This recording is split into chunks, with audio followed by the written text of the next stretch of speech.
Tir Cwm, Pant y Ffynnon. Mae tri ohonoch yn gyfersylyniau ar wal y blynyddoedd gwyn.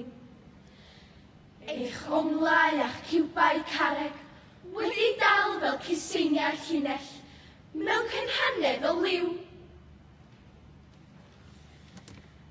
Roedd haul yn mryncedol bob amser, yn crasu'r cerrig lliwbara ac yn bwrw felynedd i'r menyn tew. Haul y cwm, a chwyddodd a falau bellan, ac a ffrwydodd ymledu'r grawn ar ddiwrnod ynni.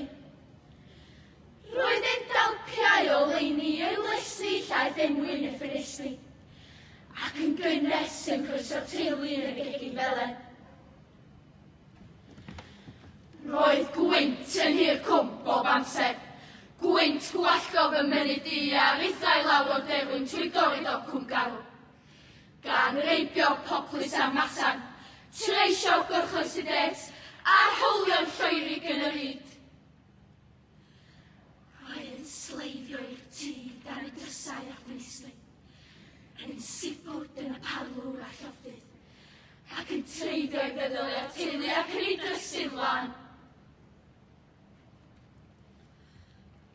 Roedd glaw ym Mhant y Ffynnon, bob amser, yn glenni wrth dalcen y tŷ, fel dringwr di-brofiad, gan wthio i fyser prysur rhwng y cerrig a chrafu'r calch o'r mortar crin.